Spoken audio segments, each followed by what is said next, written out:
Žēlastība jums un miers, lai no Dieva mūsu Tēva un no mūsu Kunga un Pestītāja Jēzus Kristus. Āmen. Šai svētdienā mūsu kopīgām pārdomām uzklausiet Dieva vārdu no Mateja evaņģēlija 8. nodaļas.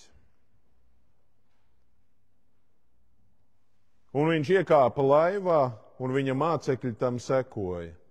Un redzi, liela vētra sacēlās jūrā, tā ka viļņi gāzās laivai pāri, bet viņš gulēja. Un tie piegāja pie viņa un modināja viņu sacīdami: Kungs, palīdz mums, mēs grimstam. Un viņš uz tiem saka: Kam esat tik bailīgi, jūs masticīgie? Un viņš cēlās, apsauca vēju un jūru, un iestājās pilnīgs klusums. Bet cilvēki, brīnīdamies, sacīja: Kas tas tāds, ka vēji un jūra tam paklausa? Āmen.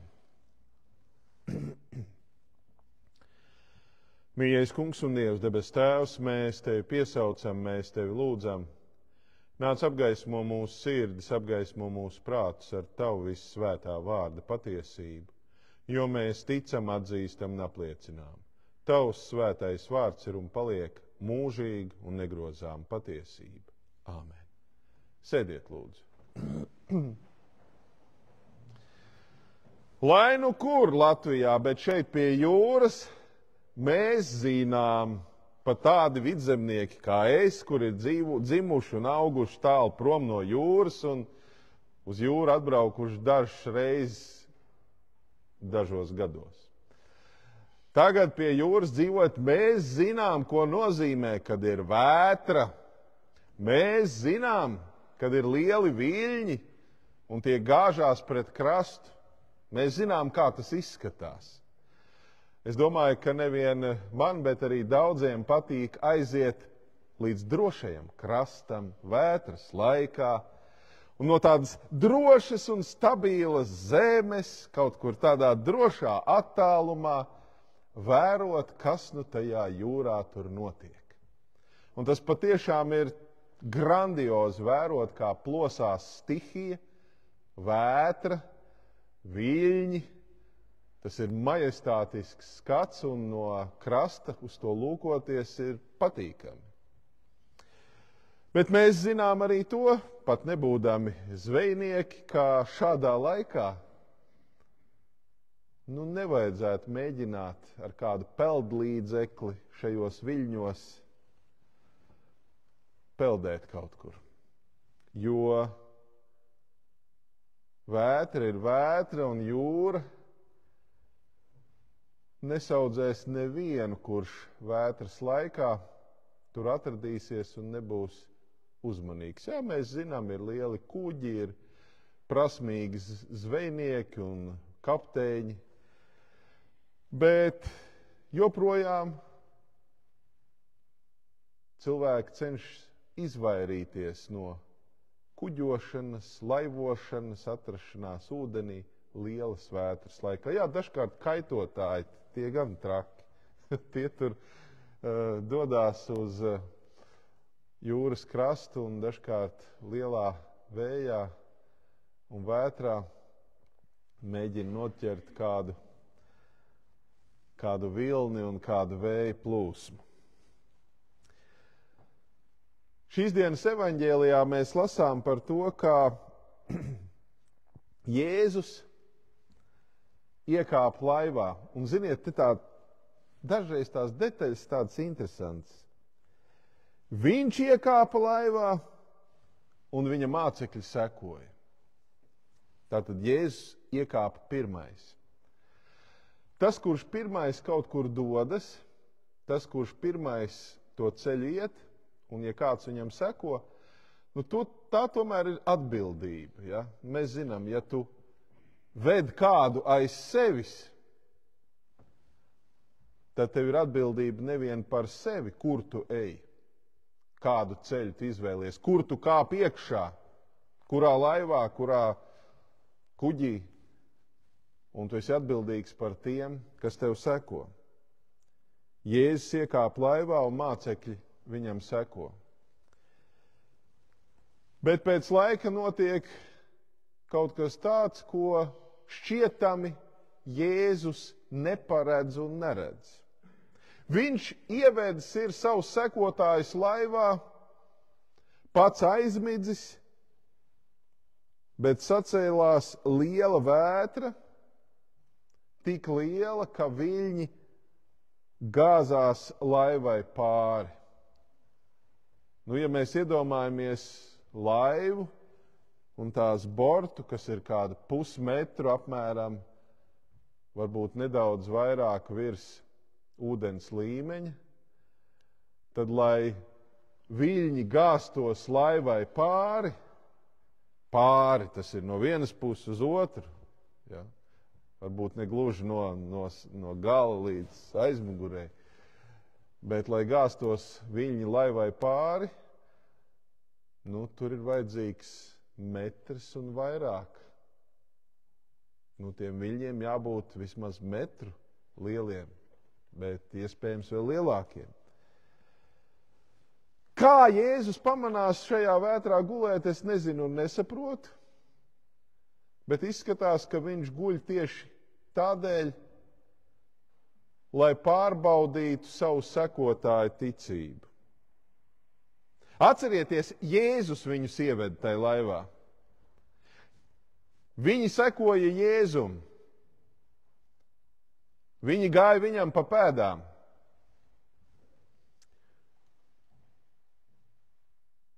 Un tagad ir vētra, bet tas, kurš viņus šai vētrā un laivā ir ievedis, pats guļ. Nekādīgi nereaģē uz to, kas notiek apkārt. Mēs varam iedomāties, es nekad neesmu bijis vētras laikā jūrā, laivā. Es neteiktu, ka es vēlētos nokļūt vētras laikā jūrā un laivā. Man pietiek ar tiem viļņiem, kas ir normālā laikā, lai pēc neilga laika gribētos uz krastu. Citādi, ziniet, sašūpo un tad pār bortu mēdz barot zīvis. Tādi vidzemnieki kā es, kuri nav trenēti atrasties laivā. Bet kas notiek tad, kad viļņi gāžas laivai pāri, man to ir grūti iedomāties. Un vēl grūtāk iedomāties, kā Jēzus var gulēt. Bet viņš guļ pārbaudot viņu ticību. Un dīvainā kārtā vienīgais, kas var pamodināt Jēzu, ir nevis stihija, kas plosās visapkārt. Nevis viļņi, kas gāžas laivai pāri un droši vien kaut kas no tā trāpa arī laivā. Bet vienīgais, kas Jēzu var pamodināt, ir satrauktie mācekļi, kuri vēršās pie Jēzus ar izmisīgu lūgumu. Kungs, palīdzi, mums mēs grimstam. Vienīgais, kas pamodina Jēzu, ir nevis viļņi un slapjums, nevis viļņu un vēja skaņas, bet mācekļu skaļās lūgšanas. Tās pamodina Jēzu. Grūti pateikt, kur vētra ir lielāka. Skaidrs ir tikai viens, ka tā vētra, kas ir jūrā, tā vētra, kas šūpo laivu, tā vētra, kas dzen viļņus pāri laivai, ir izraisījusi vētru arī mācekļu prātos un sirdīs. Un tā tas notiek ar visiem cilvēkiem. Protams, ka mēs, skatoties uz šo laivu, kur ir Jēzus ar saviem mācekļiem, kur Jēzus viņus ir ievedis, skatoties uz šiem viļņiem, kas gāžas laivai pāri, un skatoties uz mācekļu izmisīgajām lūgšanām, mēs varam domāt nevien par seniem notikumiem, nevien par to, kā Jēzus ar apustuļiem bija vienā laivā, bet atcerēties, ka Kristus baznīca patiesībā ir laiva, kurā mūs ir ievedis Kristus. Sekojot viņam, mēs esam kristījušies, iesvētījušies, laulājušies. Sekojot viņam, mēs esam iegājuši šajā laivā, šajā glābšanas kuģī, ko mēs saucam par Kristus baznīcu. Viņš mūs te ieveda, viņš mūs te ieaicināja, un te nu mēs visi kopā esam. Nevelti bieži vien arī baznīca ieņem tādu kā laivas formu. Centrālo baznīcas daļu mēdz saukt par kuģi, un bieži vien pie jūras baznīcās pie griestiem starp kroņlukturiem tiek iekarināts kāds skaists kuģa vai laivas makets. Atgādinot nevis jūras tuvumu, bet atgādinot to, ka mēs šajā trakojošajā, bangojošajā pasaulē esam ieaicināti, Kristus ieaicināti šajā glābšanas kuģī, glābšanas laivā, kas ir Kristus baznīca. Un ziniet, kā jau tas notiek vētrā un jūrā, tā tas notiek arī pasaulē. Bangojoši viļņi ir visapkārt, un dažkārt šķiet, ka šie viļņi var noslīcināt Kristu un visus tos, kas līdz ar viņu ir iegājuši šajā glābšanas laivā, šajā baznīcā.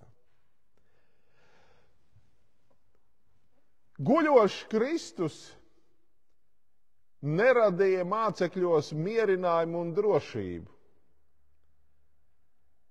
Guļošs Kristus vētras laikā droši vien viņus iedzina vēl dziļākās bailēs par to vētru, kas notiek visapkārt. Un iespējams tieši tas, ka Kristus gulēja, radīja viņos, ja ne lielāku, tad tikpat lielu vētru viņu sirdīs un prātos, domājot par to, kas no ar viņiem visiem tagad notiks. Jā, viņi izdarīja pareizo izvēli. Modināt Jēzu un vērsties savās bailēs pie viņa. Tā vienmēr ir pareiza izvēle neatkarīgi no tā, kur tā vētra plosās. Ārpusē, pasaulē, mētā tavu dzīves laivu šurp turp, vai iekšā dvēselē no iekšējām pārdomām, neziņas. Labākais risinājums ir vērsties pie tā, kurš atrodas tev līdzās, ar ko tu esi vienā laivā. Mēs, kas esam Kristus vārdā kristīti, dažkārt var likties, mēs ne ar ko neatšķiramies no visiem tiem cilvēkiem, kas dzīvo pasaulē. Šķiet tās vētras, kas mētā, un tie viļņi, kas gāžas pāri gan viņiem, gan mums, gan ticīgiem, gan neticīgiem, gan tiem, kas laivā, gan tiem, kas kaut kur citur. Bet mums ir viena priekšrocība. Tajā laivā, kurā esam mēs, ir Kristus. Jā, dažreiz var likties tā, ka nav nekādas atšķirības starp tām citām laivām vai vietām, jo ko gan palīdz Kristus, kurš šķietami neko neredz, nekādi nereaģē, šķietami viņš nekādi neietekmē tavu dzīvi. Un tā var likties arī kristītam, iesvētītam, pie baznīcas piederīgam cilvēkam, un dažkārt tā var likties līdz zināmam dzīves brīdim. Tu esi iekāpis caur kristību un iesvētību vienā laivā ar Kristu. Tu peldi, viņš peld, mēs peldam, dzīve iet uz priekšu savā ritmā. Bet tikai viļņi un vējš aktualizē to, kur tad mēs esam, ar ko mēs esam vienā laivā. Dzīves grūtības un pārbaudījumi, ciešanas, sāpes un izaicinājumi, ar kuriem mēs sastopamies, bieži vien atkal no jauna aktualizē to, kas mēs esam, kam mēs sekojam Un kādā laivā tad mēs beigās esam iekāpuši? Un ziniet, daudziem cilvēkiem var likties tā, ka, mēs esam kristieši, bet, mēs jau tā nejūtam, ka Kristus darbotos mūsu dzīvē. Viņš šķietami guļ. Nekas nenotiek. Un dažkārt var likties, ka arī tad, kad mūsu dzīvē ir dažādas vētras un viļņi mētā mūsu dzīves laivu šurp un turp, arī var likties, kāda atšķirība, vai es piederu Kristum un viņa baznīcai, vai es esmu kristīts, šad tad atnāk uz dievkalpojumiem vai ne. Viņus mētā un mani mētā.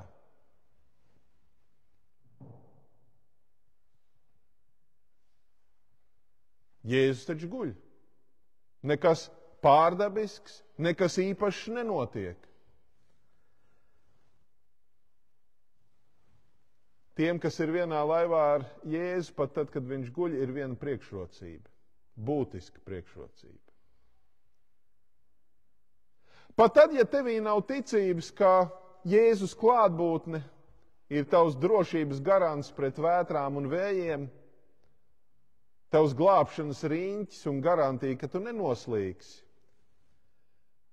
tev vienmēr ir viena iespēja. Doties pie tā, ar kuru tu esi vienā laivā, modināt viņu, saukt uz viņu, meklēt glābšanu pie viņa. Un ziniet, cik interesanti liekas, viņi ar Jēzu vienā laivā, slīgs viņš, slīgs viņi. It kā viņi vienādos apstākļos, bet viņi nāk pie Jēzus, saka, palīdzi mums, mēs grimstam. Jēzus neņem kādu smeļamo trauku, Jēzus neiet pie laivas stūres, Jēzus nedod nekādas komandas attiecībā uz burām vai uz kādiem ēnkuriem. Jēzus nelieto tos rīkus, kuri jau tā ir pieejami vīriem, kas ar viņu ir vienā laivā. Jēzus iedarbojas patiešo un nepastarpināti uz viļņiem un vētru. Viņš ir Dievs, viņš to var. Viņam nav vajadzīgi cilvēciski rīki, lai glābtos, lai nodrošinātos pret noslīgšanu. Viņš var vērsties pie stihijas patiešo. Viņš šo stihiju var apsaukt, nomierināt un līdz ar to dāvāt drošību visiem, kas ar viņu ir vienā laivā.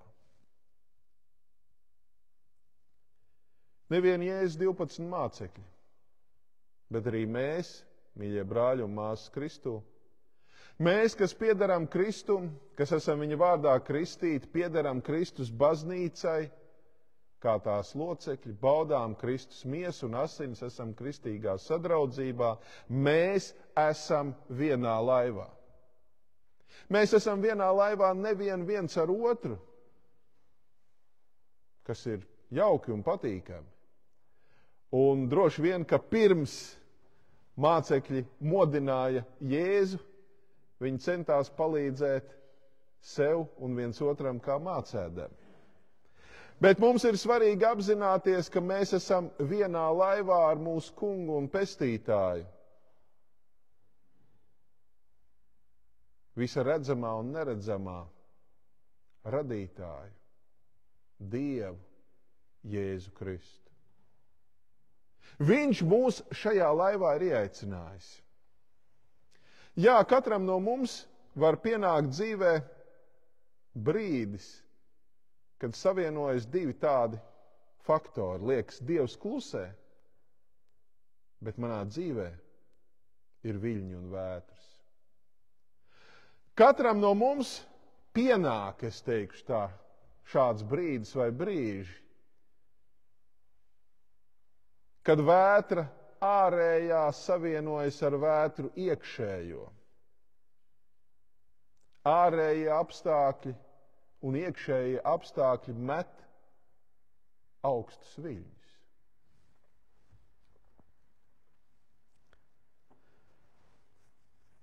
Mācekļi rāda mums piemēru.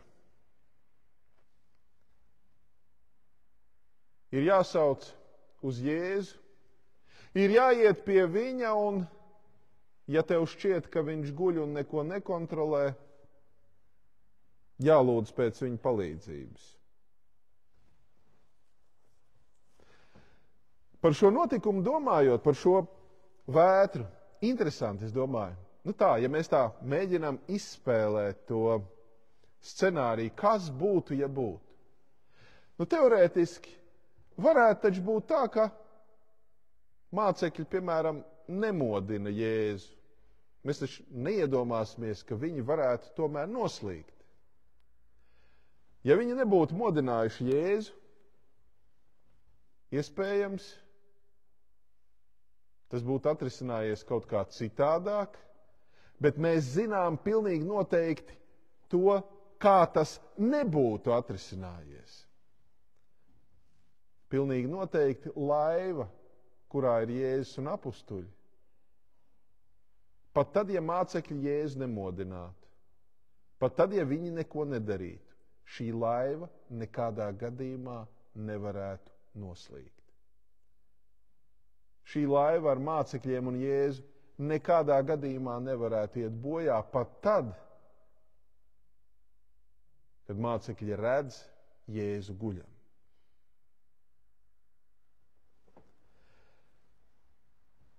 Mācekļos nebija tādas vēsas, mierīgas paļāvības. Ar mums ir Jēzus, ar mums nekas nenotiks.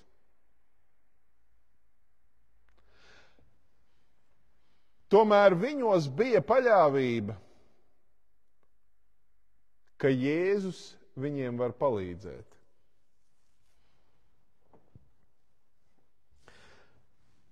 Pirmais, ko Jēzus apsauc, bija vētra viņu sirdīs un prātos. Jēzus viņiem sacīja, kam esat tik bailīgi jūs masticīgie. Pievērsīsim uzmanību šiem vārdiem. Vētras jūrā, tas ir normāli. Un dažkārt arī prasmīgi zvejnieki un makšķernieki var trāpīt tajā laikā jūrā un vētrā, kad viņiem tur nevajadzētu būt. Var gadīties, ka arī kristīgam, ticīgam cilvēkam, kurš ir kopā ar Jēzu, viņam sekojot vienā laivā, kurš nav meklējis piedzīvojums un izaicinājums, tomēr dzīve tādus dod. Viena lieta, ko ir ļoti svarīgi ieraudzīt, ka mūsu atrašanās ar Jēzu vienā laivā, būšana kopā ar viņu sadraudzībā, vārdā, sakramentos, Kristus baznīcā, tas jau ir glābšanas faktors. Tas jau nozīmē, ka mēs esam drošībā pat tad, ja mums šķiet, ka Dievs varētu kaut kā mierīgāk to manu dzīvi padarīt. Kaut kā ne tik liels viļņus.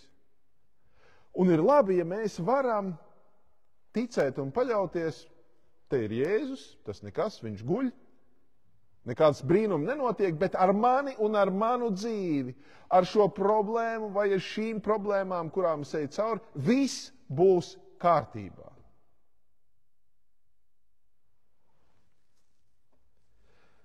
Jēzus apsauc vētru un saka, kamdēļ jūs esat tik bailīgi masticīgie. Jēzus nosauc viņus par masticīgiem.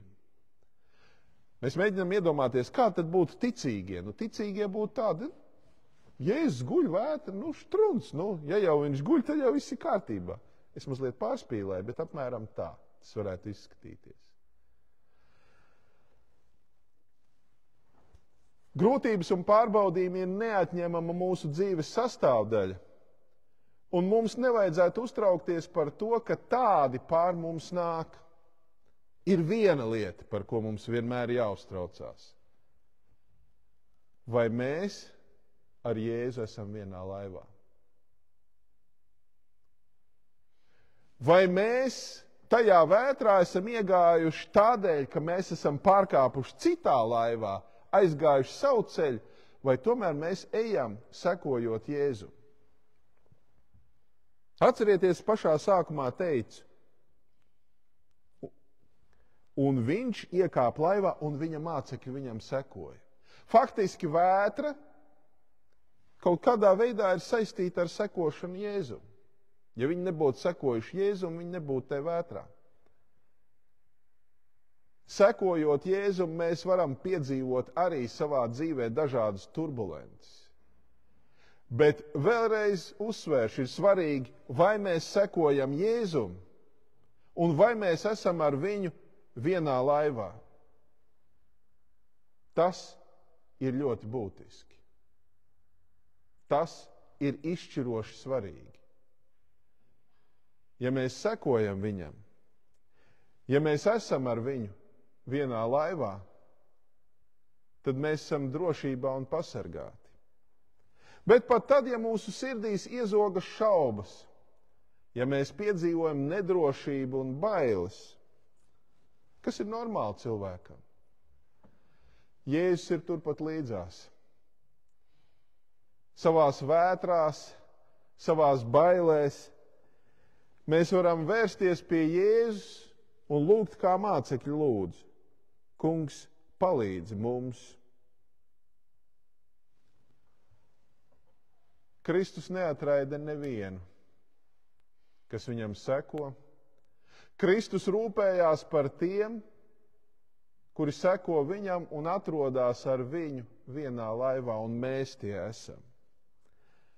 Tādēļ, lai Dievs dod savu žēlastību mums, iet cauri visām tām vētrām, visiem tiem vējiem, kas šūpo mūsu dzīves laivu, un reizē, lai Dievs dod arī drošību un mieru un apziņu, ka ja mēs esam ar Jēzu, ja viņš ir ar mums, tad mēs tiksim izglābti un pasargāti.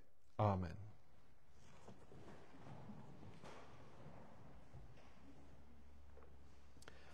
Apliecināsim vienprātīgi mūsu svēto un kristīgo ticību. Es ticu uz Dievu Tēvu, visu valdītāju, debesu un zemes radītāju, un uz Jēzu Kristu, Dieva vienpiedzimušo dēlu, mūsu kungu, kas ieņemts no svētā gara, piedzimis no jaunavas Marijas, cietis zem Poncija Pilāta, krustā sists, nomiris, aprakts, nokāpis ellē, trešajā dienā augšām cēlies no mirušajiem, uzkāpis debesīs, sēdies pie Dieva, visu valdītāju Tēva labās rokas, no kurienes viņš atnāks tiesāt dzīvos un mirušos. Es ticu uz svēto garu, vienu svētu kristīgu baznīcu, svēto sadraudzi, grēku piedošanu, miesas augšām celšanos un mūžīgo dzīvošanu. Āmen. Un Dieva miers, kas ir augstāks par visu cilvēku prātu un saprašanu, lai svētī un pasargi jūsu sirdis un domas Kristu Jēzu mūžīgai dzīvei. Āmen.